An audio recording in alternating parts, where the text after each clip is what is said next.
नमस्कार, मैं अमित सिंह आपका एसके बुक्स के ऑनलाइन प्लेटफॉर्म पे स्वागत करता हूं। आज के इस वीडियो में हम एसएससी एमटीएस का जो मैथमेटिक्स का जो पेपर हुआ है हमारे 10 मई का, उसका मैथमेटिक्स का जो पार्ट है वो सॉल्व करेंगे। 10 मई 2023 का शिफ्ट 1। ठीक है, क्वेश्चन नंबर 1 देखेंगे। क्या बोल रहा है कि 74 और एक अन्य संख्या का एचसीएफ दे रखा है। कितना दे रखा है? 37। ठीक है, जबकि उन संख्याओं का एलसीएम लघुत्तम संभावर्ती क्या दे रखा है? 518। तो दूसरी संख्या ज्ञात करनी है। तो हमारा क्या होता है कि एलसीएम गुणा एचसीएफ बराबर क्या होता है? दोनों संख्याओं का गुणनफल। तो x इंटू वाई, ये फॉर्मूला होता है हमारा, वो लगाएंगे। तो एलसीएम क्या दे रखा है हमारा? 518। एचसीएफ क्या दे रखा है हमारा? 37। ठीक है, अब यहाँ पे हमारा ये पहली संख्या क्या 74 है, तो दूसरी संख्या पूछी है, तो दूसरी संख्या हो जाएगी y। ठीक है, दूसरी संख्या निकालनी है y। 37 से ये गया 1 और ये 2, 2 से ये गया 2, 5 और ये 9। तो हमारी दूसरी संख्या क्या रहेगी? 259।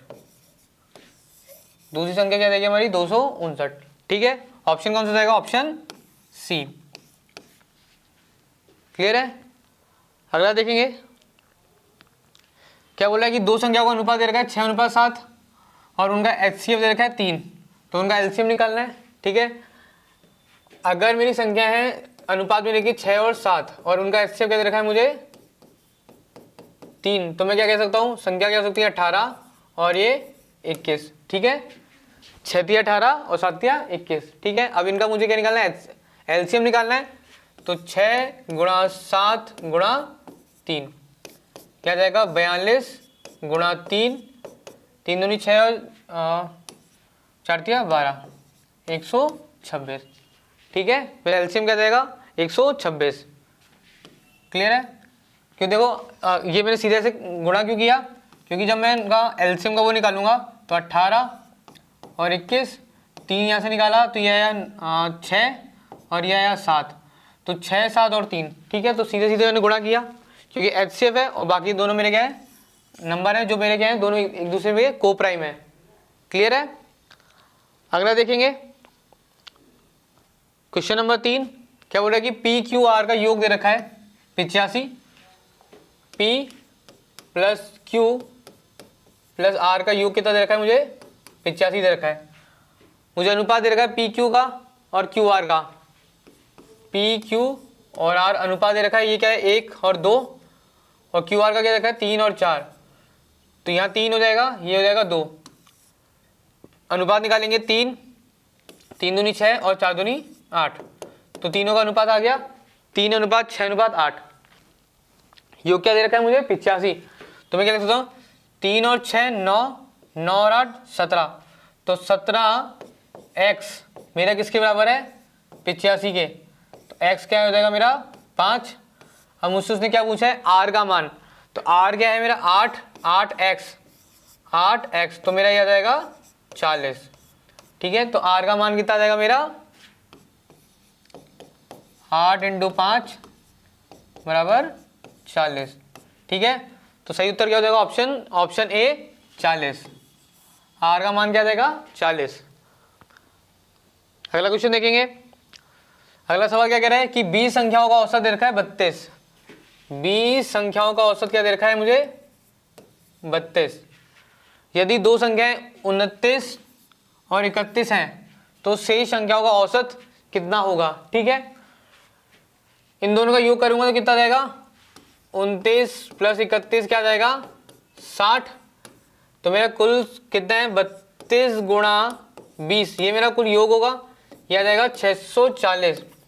640 में से मैं क्या घटाऊंगा? ये हटानी है मुझे। ठीक है, तो ये आएगा मेरा 6 580। ठीक है, अब मुझे इनका औसत निकालना है। तो 580 और संख्याएं कितनी है हमारी? पहले 20 थी, 2 हटा दी तो कितनी बची? 18। 2 से गया 9, 2 से गया 2, 9 0। ठीक है, भाग देंगे 3, 2 शेष बचा 2 0, तो 18। फिर 2 0, फिर 2 और 2, तो 32.222 मेरा क्या आ जाएगा, औसत आ जाएगा बची हुई 18 संख्याओं का। तो सही उत्तर देगा ऑप्शन डी 32.222। ठीक है, अगला सवाल देखेंगे। क्या कह रहा है कि 434 का ए प्रतिशत कितना है, 62 है। 434 का ए प्रतिशत मतलब ए बटा 100 क्या है मेरा, 62 है। तो ए का मान क्या होगा, ए निकाल लेंगे यहाँ से, 62 बटे में 434 गुणा में 100।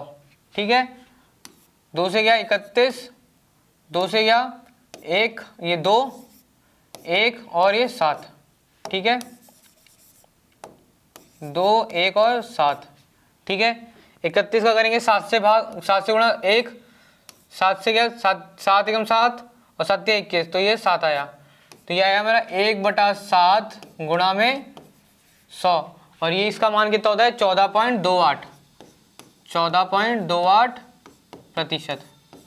ठीक है, क्या होता है 14.28%, ऑप्शन डी। ठीक है, आप ऐसे प्रतिशतों का जो मान होता है वो याद रखें, जैसे 1/7 का हो गया, 1/9 का, 1/11, 1/6, 1/8, 1/12, ऐसे करके आप इन ऐसे प्रतिशतों का याद रखिए, क्योंकि सीधे सीधे हमको फिर बाद में हमको याद रहेगा, तो हमको सीधे सीधे बस लिखना है, इनमें इनका भाग देने में हमको टाइम नहीं जाएगा। ठीक है, तो ऐसे प्रतिशतों को याद रखें मान। क्लियर है, अगला देखेंगे। क्वेश्चन नंबर 6 क्या कह रहा है, एक घन की भुजा 20% की वृद्धि की जाती है, तो इसका आयतन में वृद्धि कितनी होगी। ठीक है, पहले तरीके, 2 तरीके से करेंगे। पहला तरीका क्या है कि अगर पहले मेरी 1 थी, अब भुजा में क्या हुआ है, वृद्धि क्या है 20% की, तो अब कितनी भुजा है 1.2। ठीक है, 1.2, तो इसका घन क्या आएगा मेरा 1 क्यूब, इसमें मेरा घन क्या आएगा 12 का क्यूब क्या होता है, तो ये आएगा 1.728। ठीक है, वृद्धि पूछी है तो 0.728 बटे में 1 गुणा 100, तो यहाँ से क्या जाएगा 72.8% की वृद्धि हुई है। ये तो हो गया एक तरीका। ठीक है, पहला तरीका ये हो गया। दूसरा तरीका हमारा क्या है कि प्रतिशत वृद्धि का फॉर्मूला डायरेक्ट लगाएंगे। ठीक है, वो क्या होता है 3x प्लस 3x स्क्वायर बटे में 100 प्लस x क्यूब बटे में 100 का स्क्वायर। ठीक है, जहाँ पे मेरा x क्या है, प्रतिशत वृद्धि कितना है 20, तो 3 × 20 क्या हो गया 3 × 20 प्लस 3 गुणा 20 का स्क्वायर बटे में 100 प्लस 20 का क्यूब बटे में 100 का स्क्वायर। ठीक है, इसको सॉल्व करोगे तो देखो क्या आएगा, यहाँ से ये आएगा 60, यहाँ आएगा देखो 4, ये आएगा 400, 400 से 2 0 हटे तो 4, तो 4 थिया 12। ठीक है, प्लस ये आएगा 8000 बटे में नीचे क्या आएगा मेरा 1000। ठीक है, और उसमें से 2000 हटाया तो ये आएगा मेरा 0.8। ठीक है, 0.8। तो अब इनको जोड़ेंगे तो क्या आएगा 72, 60 और 12 72, 72.8, तो 72.8। ठीक है, क्या आएगा 72.8% की वृद्धि हुई। ठीक है, ये मेरा फॉर्मूला से हो गया और ये मेरा डायरेक्ट कंसेप्ट से हो गया। क्लियर है, दोनों से मेरा उत्तर क्या आया 72.8% की वृद्धि हुई, अगर भुजा में मेरी कितनी वृद्धि हो 20% की वृद्धि होगी हो। अगला देखेंगे, 2 पाइप एक टंकी को 2 घंटे में, पहला 2 घंटे में, दूसरा कितने 3 घंटे में, एलसीएम क्या आएगा 6, तो इसकी क्षमता 3, इसकी क्षमता 2। यदि दोनों पाइप को एक साथ खोल दिया जाए तो टंकी भरने में कितना समय लगेगा, तो 6 कुल कार्य है, दोनों की क्षमता कितनी मिला के 5, तो यह आया 1.2 घंटे। या अगर इसको मैं चेंज करूं तो क्या जाएगा 1 घंटा 0.2 × 20, 0.2 × 60 मिनट, तो ये क्या जाएगा मेरा 12 मिनट। तो सही उत्तर क्या जाएगा 1 घंटे 12 मिनट, ऑप्शन डी।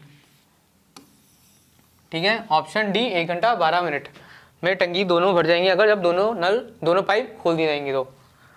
अगला देखेंगे, ए किसी कार्य का भाग किसी कार्य का 2/3 भाग 60 दिन में करता है। ए 2/3 भाग कितने दिन में कर रहा है? 60 में। तो 1 30, तो कुल कार्य कितने दिन में करेगा? 90 दिनों में। ठीक है, तो ए उसी कार्य का 1/5 भाग कितने दिनों में करेगा? तो ए कितने में है? तो 1/5 कितने में करेगा? 90/5 आ जाएगा 18 दिन। ठीक है, कितने दिन में करेगा? 18 दिन में। ऑप्शन ए क्लियर है। और दूसरा तरीका क्या है? एक तो हमारा ये हो गया, दूसरा तरीका लगाएंगे हमारा फॉर्मूला दिन बटे में कार्य। तो पहले में क्या है? दिन कितने हैं? 60 और कार्य कितना है? 2/3। ठीक है, दूसरी बार में कार्य दिन निकालने और कार्य कितना दे रखा है? 1/5। ठीक है, दिन निकालेंगे यहाँ से, कितना जाएगा? 60 गुणा में 1/5 गुणा में 3/2, 5 दूनी 10 से 0 टा और तो 6 तिया 18, यहाँ से भी क्या है? 18 दिन। ठीक है, दोनों तरीके से किसी भी करो, दिन आएंगे हमारे कितने? 18 दिन। Option A. आगे बढ़ेंगे। यदि 180 मीटर लंबी ट्रेन एक खंबे को 9 सेकंड में पार करती है तो ट्रेन की गति क्या होगी? किसमें पूछा हमने? किलोमीटर प्रति घंटा। ये ध्यान रखना है, किसमें पूछा है? किलोमीटर प्रति घंटा। तो चाल आ जाएगी यहाँ से हमारी 180/9। ठीक है, 2 यह आ जाएगा 360/5, यह आ जाएगा 72 किलोमीटर प्रति घंटा। ठीक है, क्या आ जाएगा? 72 किलोमीटर प्रति घंटा। Option A.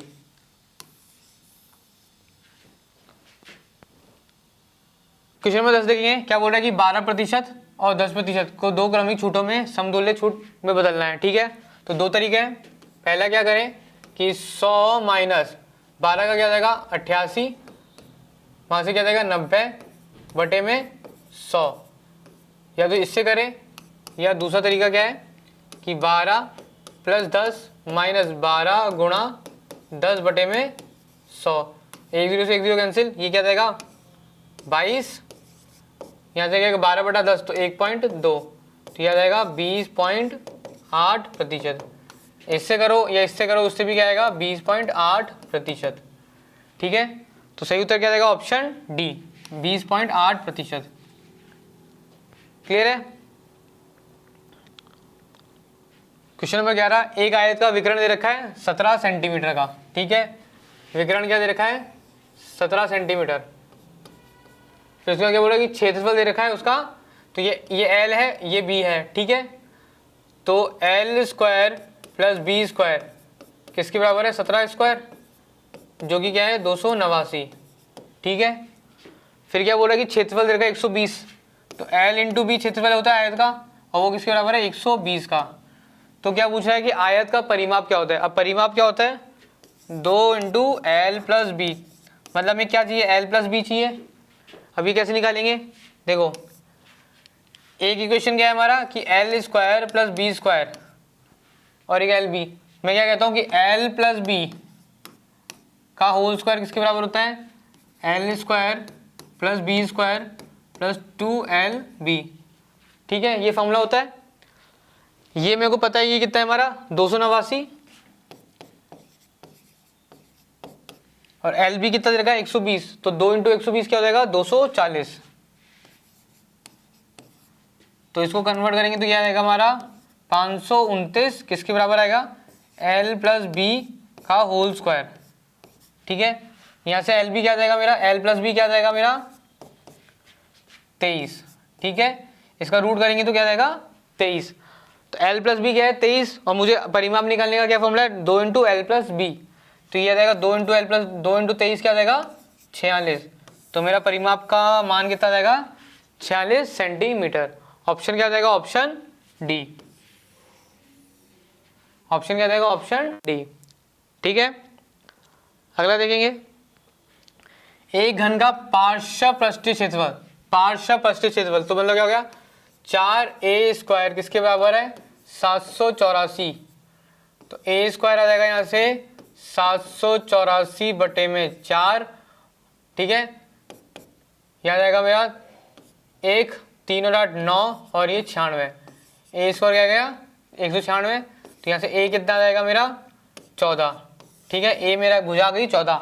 अब उसने पूछा उसका आयतन होगा, तो आयतन के लिए फॉर्मूला क्या होता है ए क्यूब 14 का क्यूब। अब याद हो तो अच्छी बात है, वो क्या देगा 27 44। अगर याद नहीं है तो क्या करेंगे 14 गुणा 14 गुणा 14, ठीक है, यह जाएगा 196 गुणा 14, 196 और 14 24 19 19 चौक 76, 6 कम 6 82, 4 4 9 7 9 8 17 और ये 2, तो 2 7 4 4, ठीक है। तो चाहे इससे निकालो या उससे निकालो, पर कोशिश करें कि आपको क्यूब याद हो, क्योंकि हम जब चैप्टर पढ़ाते हैं क्षेत्र में लिखा तो उसमें हम बोलते हैं कि 1 से लेकर हमको 30 तो क्या हो याद हो स्क्वायर हो याद हो, ठीक है, और 1 से लेकर 20 हमको क्या याद हो क्यूब याद हो, ठीक है। तो अगर हमको याद है तो डायरेक्ट है, नहीं है तो हम कैलकुलेशन करोगे तभी उत्तर क्या आएगा 27 44। तो सही उत्तर क्या जाएगा option C 27 44 centimetre cube. Clear है। अगला देखेंगे क्या बोल रहा है कि एक वृत्त आरेख दे रखा है, भारत में विदेशी पर्यटक का आवागमन दे रखा है, ठीक है। तो क्या अन्य से कितने आ रहे हैं, जापान से 10%, अमेरिका से 40, यूके से 30%। तो कितने प्रतिशत भारतीय पर्यटक अमेरिका या यूके गए, ठीक है, अमेरिका या यूके गए, तो कितना है 40 और 30 कितना हो गया 70। तो कुल क्या हो जाएगा 70% कहाँ गए यूके या यूएस, यूके या यूएस गए। कितने प्रतिशत लोग 70% लोग। अगला देखेंगे क्वेश्चन नंबर 14, दो संख्याओं का योग दे रखा है 18, ठीक है। तो दो संख्या ले लेते हैं, a प्लस बी कितना है हमारा 18। फिर क्या बोल रहा है कि उनके व्यक्तियों का योग कितना है 1/4। तो a प्लस 1 1/a 1/b ये कितना है 1/4 का। तो बोल रहा है कि वे संख्या ज्ञात कीजिए, ठीक है। तो यह a प्लस बी बटे में ए बी कितना दे रखा है 1/4। a प्लस बी क्या है हमारा 18, तो 18 बटे में ए बी बराबर 1/4। तो यहाँ से ए बी क्या आ गया 72। दो संख्याओं जिनका योग हो 18 और गुणनफल हो हमारा 72, तो क्या हो सकता है देखो ऑप्शन से देखोगे, पहला ऑप्शन लगाओगे तो क्या क्या 12 प्लस 6 18 और 12 छिंक 72। तो मेरा ऑप्शन ये सेटिस्फाई कर रहा है। तो मेरी जो दो संख्याएं वो क्या है, ए है मेरा 12 और बी है हमारा 6, ठीक है। तो सही उत्तर क्या हो जाएगा मेरा ऑप्शन ए। अगर इनसे करोगे तो यहाँ से क्या आएगा 80 आएगा, यहाँ से क्या आएगा 77 और यहाँ से क्या आएगा 81, ठीक है। यहाँ से क्या आएगा 81। बाकी जोड़ने में सबका योग कितना आ रहा है 18 आ रहा है, पर जो दूसरी कंडीशन है मेरी कि a प्लस ए दोनों संख्याओं का गुणनफल क्या आना चाहिए मेरा 72 आना चाहिए, वो कौन सी सेटिस्फाई कर रही है ऑप्शन ए, ठीक है। अगला प्रश्न देखेंगे क्या बोल रहा है कि नीचे दिए गए दंड आरेख, मतलब ये जो दंड आरेख दे रखा है उसमें 5 हमने दे रखी जे के एल एम एन की बचत और व्यय का दर्शाया हुआ है। तो ये जो पूरा डार्क पार्ट है वो क्या है हमारा बचत है और ये शेड पार्ट है वो क्या है हमारा व्यय है, ठीक है। तो क्या पूछा है कि सभी कंपनियों का औसत बचत और सभी कंपनियों का औसत आय का कितना प्रतिशत है, ठीक है। तो पहले क्या निकालता हूँ मैं औसत बचत निकालता हूँ, औसत बचत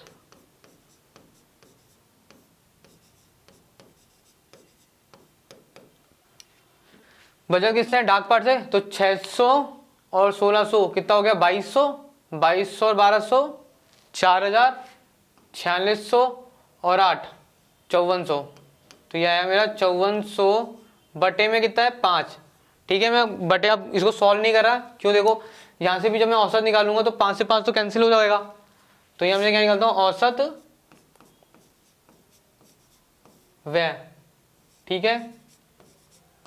वो मेरा कितना आ रहा है 200, 800 कितना हुआ 1000, 1600, 1600 और 400 क्या हो गया 2000, 2000 ये 400 2000 क्या हो गया 3 1 2 और 4, ये हो गया 4000 बटे में 5। ठीक है, एक बार औसत बचत वापस देख लेते हैं। 6 और 16 2200, 2200 और 12 3400, 4000, 4000 और 4800, ये 4800 है, हमने यहाँ पे गलती कर दी। ये कितना है हमारा 4800।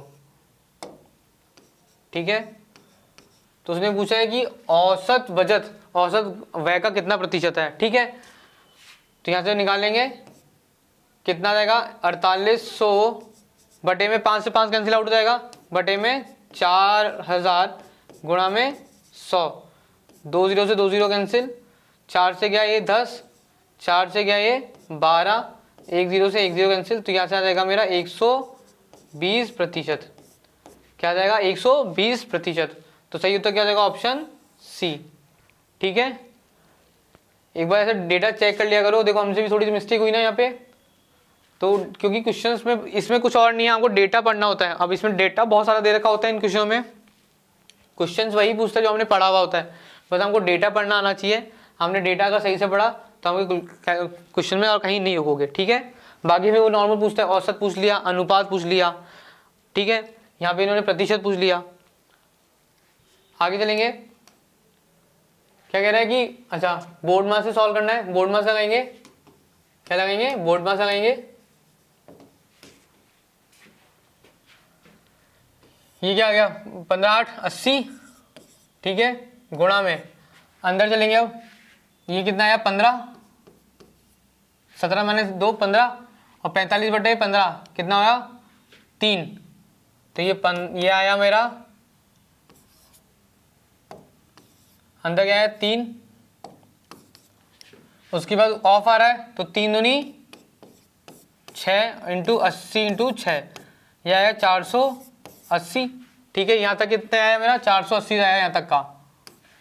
आगे देखेंगे क्या है 2 1 3, 3 माइनस 3 गुणा 2 6, और वो है माइनस के साथ तो -6, तो यह आ जाएगा 474। ठीक है, क्या आ जाएगा 474। वापिस देख लेते हैं, 17 माइनस 2 15, भाग दिया कितना आया 3, 3 दूनी 6, बोर्ड में इसका ऑफ आ गया, पहले ब्रैकेट सॉल्व होने के बाद ऑफ, 3 दूनी 6, यहाँ से कितना आया 80 आया, 80 इंटू 6 480, और वहाँ से करेंगे 2 और 1 3, 3 दूनी 6 और ये माइनस का साइन, तो माइनस साइन ये आया, तो 480 माइनस 6 474। ठीक है, तो सही उत्तर क्या जाएगा ऑप्शन डी 474। क्लियर है।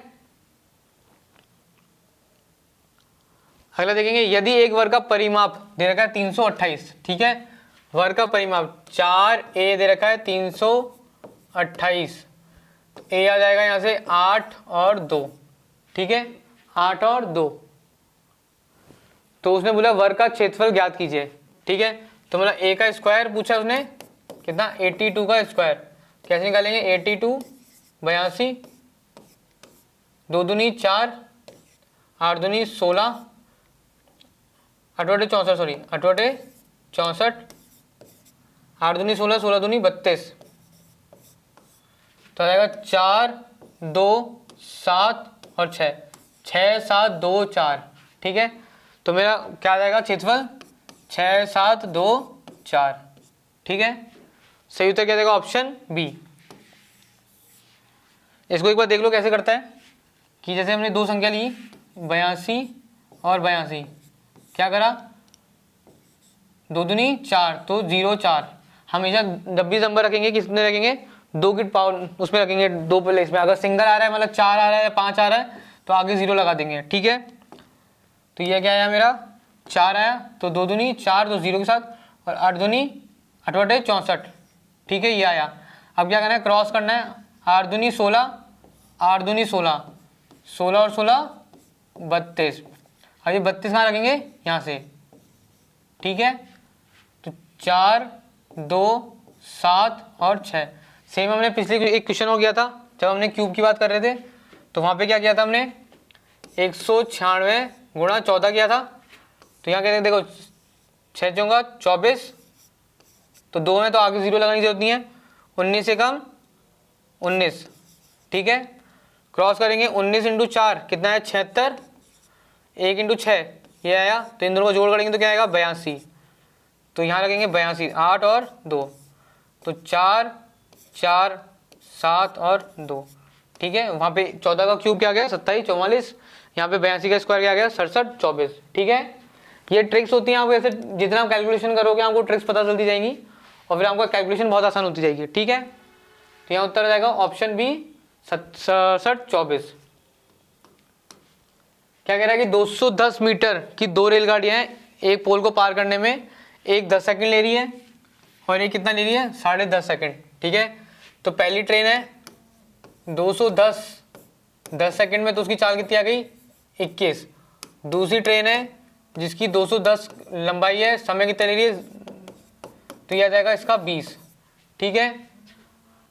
अब दोनों विपरीत दिशा में है, तो एक इधर से आ रही है एक इधर से आ रही है, तो उनमें क्या पूछा कि कितने समय पार करके, तो समय निकालेंगे दूरी की दूरी मतलब क्या, दोनों की लंबाई 210 गुणा में 2 बटे में दोनों की चाल जोड़ दो, यह देगा 41, ठीक है। 420 बटे में 41। अब देखो सॉल्व करने की जरूरत नहीं है, 14, 13, 16 सब कैसे देखा है। अगर इसको देखो 41 × 10 तो क्या होगा 410, उससे थोड़ा सा ज़्यादा है, 41 × 10 410 होता है और ये 420 है, मतलब थोड़ा सा ज़्यादा है। तो उत्तर क्या आएगा हमारा, सीधा सीधा यहाँ से सॉल्व करेंगे तो 10.24 सेकेंड, ठीक है। ऑप्शन ए क्या आएगा, ऑप्शन ए, ठीक है। अगला देखेंगे क्या हो रहा है कि P और Q एक कार्य को 14 और 21 दिन में करते हैं। P कितने दिन में कर रहा है 14 दिन में, Q कितने दिन में कर रहा है 21 दिन में, ठीक है। तो यहाँ से हम इनका कुल कार्य एलसीएम निकालेंगे तो क्या है 42, तो ये 3 और ये 2, ठीक है। P की क्षमता 3, Q की क्षमता 2। उन्होंने कार्य शुरू करना स्टार्ट किया तो 4 दिन बाद P छोड़ के चला जाता है, तो 4 दिन तक तो काम क्या होगा, तो 3 और 2 5, 5 × 4 कितना काम हुआ 20 काम हुआ, बचा कितना है 22 काम बचा है। अब बचा हुआ काम कौन करेगा, Q करेगा, तो Q की क्षमता कितनी है 2 की, तो यह आ जाएगा 11। अब पर उसने पूछा क्या है कि संपूर्ण कार्य करने में कितना दिन लगेंगे, सिर्फ 11 दिन नहीं, ऑप्शन यहाँ देखो 11 दिन दे रखा है पर ये क्या हो जाएगा गलत, उसने क्या पूछा पूरा कार्य, तो 11 तो ये Q ने लिए और 4 दिन दोनों ने साथ किया है तो 4 ये, तो 11 और 4 15 दिन। तो सही उत्तर क्या आएगा हमारा ऑप्शन ए 15 दिन। दोनों ने कितना समय लिया कार्य को करने में 15 दिन। अगला सवाल देखेंगे क्या बोला कि ए ने 10,000 रुपये में निवेश किया, ठीक है। ए ने कितना निवेश किया 10,000 रुपये निवेश किया, फिर उसके बाद 4 महीने बाद बी ए के साथ जुड़ गया, बी ए के साथ जुड़ गया 4 महीने बाद, ठीक है। और तो बोल रहा है कि वर्ष के अंत में ए और बी को समान लाभ प्राप्त होता है, ठीक है। तो बी का निवेश कितना है, तो देखो मान लेते हैं बी का निवेश कुछ एक्स है, तो इसने कितने महीने का निवेश किया 8 महीने, क्योंकि 4 महीने नहीं किया था, और इसने कितना किया है 12 महीने किया है। लाभ बराबर है तो अनुपात बराबर आएगा, तो 10 × 12 बराबर x × 8, 4 से गया 2, 4 से गया 3, 2 से गया 5,000, तो बी का निवेश कितना आया 5 × 3 15,000 रुपये। बी का निवेश कितना आया 15,000 रुपये, ऑप्शन ए, ठीक है। 15,000 निवेश करेगा 4 महीने बाद, तो दोनों का क्या आएगा लाभ बराबर आएगा, ठीक है। अब हमने जो पेपर था हमने 10 मई वाला पेपर हमने वो पूरा सॉल्व कर लिया है मैथमेटिक्स का, ठीक है। जो हमारी सीरीज चल रही है कि पेपर सॉल्व करने की, कि आपके एमटीएस का जो पेपर आना है उसके हिसाब से, तो ऐसे ही पेपर्स को और प्रैक्टिस करने के लिए और उनका सिलेबस देखने के लिए हमारे पास यहाँ 3 बुक्स दिख रही हैं। पहली बुक है हमारी एसएससी एमटीएस की, जो सिलेबस है फुल सिलेबस की बुक है, ठीक है। आपको इसके अंदर आपको फुल सिलेबस आपको इस बुक में मिल जाएगा। सारे जो टॉपिक हैं आपका चाहे जीके हो, गणित हो, इंग्लिश हो, चाहे आपकी रीजनिंग हो, ठीक है। फुल सिलेबस होगा, उनसे रिगार्डिंग जो चैप्टर वाइज या टॉपिक वाइज उनका डिटेल उनका डिस्क्रिप्शन दे रखा है और साथ में क्वेश्चनों की व्याख्या भी दे रखी है, ठीक है। तो अगर आपको फुल आपको कंसेप्ट चाहिए और सारे आपके सिलेबस है वो आपको इस बुक में मिल जाएगा। सेकंड बुक हमारी है प्रैक्टिस पेपर की बुक, ठीक है। जिस हिसाब से 20 से 15 से 20-25 दिन रह गए आपके एग्जाम को, ठीक है। 15 से 20 दिन आपको रह गए एग्जाम को, तो आपको राइट ना फोकस कहाँ होना चाहिए कि आपके पेपर सॉल्व करो। जितने ज़्यादा आप पेपर सॉल्व करोगे उतनी आपकी प्रैक्टिस अच्छी होगी, आपको उतना अच्छा कमांड बढ़ेगा कि आपके क्वेश्चन अच्छे लग रहे हैं, उतना आपका स्कोर पता चलता रहेगा। उसको उस चीज़ को मदद करने के लिए ये हमारी बुक है। इसके अंदर क्या है आपके 24 मॉडल पेपर दे रखे हैं, और वो मॉडल पेपर कैसे डिज़ाइन है जैसा आपका एमटीएस का पेपर आता है। कैसे डिज़ाइन है जैसा आपका एमटीएस का पेपर आता है उसी हिसाब से डिज़ाइन है कि कितने क्वेश्चन आते हैं, कितने कितने क्वेश्चन कहाँ से आते हैं, किस तरह से हमको क्वेश्चन होते हैं, उनकी लेवल क्या होता है, वो सारे हमको कहाँ पे जाएगा, इसी बुक में मिल जाएगा। साथ में उनके सेशन वाइज कैसे होता है कि सेशन 1 में आपका संख्यात्मक अभिरुचि है और सामान्य तर्क शक्ति आ गई, और दूसरे पेपर में आपकी इंग्लिश और सामान्य ज्ञान आ गया। ठीक है, तो ये दोनों बुक हमारी किसकी हो गई, एमटीएस को रिगार्डिंग हो गई। तीसरी बुक है हमारी एमटीएस जो टोटली डेडिकेटेड बुक किस चीज़ के लिए है, हमारी गणित की है। आप चाहे ये पेपर हो, ये एग्जाम की तैयारी कर रहे हो या कोई और एग्जाम की तैयारी कर रहे हो, तो अगर आपको मैथ में अच्छा कमांड चाहिए, आपके क्वेश्चनों की वैरायटी चाहिए, चाहे आपका लेवल एग्जाम का कम हो या ज़्यादा हो, हर तरह के क्वेश्चन आपको इस बुक में मिल जाएंगे। साथ में आपका जो सिलेबस है वो पूरा अच्छे से डिफाइंड है, जिसमें अंकगणित और साथ में आपका जो एडवांस मैथमेटिक्स है वो दोनों आपको इसी बुक में मिल जाएगा। और क्या खास बात है इस बुक की, आपको इस बुक के अंदर शॉर्ट ट्रिक्स जो होती हैं, चाहे कैलकुलेशन की हो या क्वेश्चंस करने की, वो शॉर्ट ट्रिक्स साथ में इसके अंदर दिख जाएंगी, और उनको लगाते कैसे हैं, उनके रिगार्डिंग साथ में सवाल कैसे किए हैं, वो भी आपको इसी बुक में मिल जाएंगे। तो अगर आप मैथमेटिक्स के पर्पज से देखो तो ये आपको चाहे कॉम्पिटिटिव एग्जाम कोई एसएससी का हो या रेलवे का हो या कोई भी आर्मी या कोई भी भर्ती का एग्जाम हो, उसके हिसाब से आपको मैथमेटिक्स के लिए ये बहुत अच्छी बुक है। अगर एमटीएस की आप तैयारी कर रहे हो तो ये दोनों बुक जरूर परचेज करें। अगर आपको ये बुक ऑनलाइन चाहिए तो इसका डिस्क्रिप्शन लिंक में आपको इसका लिंक मिल जाएगा। अगर आपको ऑफलाइन चाहिए तो कमेंट सेक्शन में जाके बताएं कि ये आप कहाँ पे रहते हैं, जिससे आपको नियर बाय बता सकें कि ये बुक आपको अवेलेबल कहाँ से हो जाएगी। ठीक है, रही बात आपके एग्जाम से रिगार्डिंग या जो हमारे लेक्चर्स हैं उनसे रिगार्डिंग आपकी कोई भी फीडबैक हो कि आपको कहाँ पे डाउट्स आ रहे हैं, आपकी कोई भी क्वेरी है एग्जाम से रिगार्डिंग, सिलेबस से रिगार्डिंग, कोई भी सब्जेक्ट से रिगार्डिंग, चाहे वो मैथमेटिक्स हो, चाहे रीजनिंग हो, चाहे आपका इंग्लिश हो, चाहे आपकी जीके का वाला पार्ट हो, आपको जहाँ पे भी डाउट्स हैं आप कमेंट सेक्शन में जाके ज़रूर बताएं कि आपकी कोई भी डाउट्स हैं, आपकी कोई भी क्वेरी हो, चाहे और साथ में कोई और अन्य भर्ती के रिगार्डिंग आपको कुछ भी जानकारी चाहिए हो तो आप हमारे चैनल से जुड़े रहें। ठीक है, नेक्स्ट वीडियो में फिर मिलते हैं एक और पेपर के साथ, तब तक के लिए धन्यवाद, जय हिंद।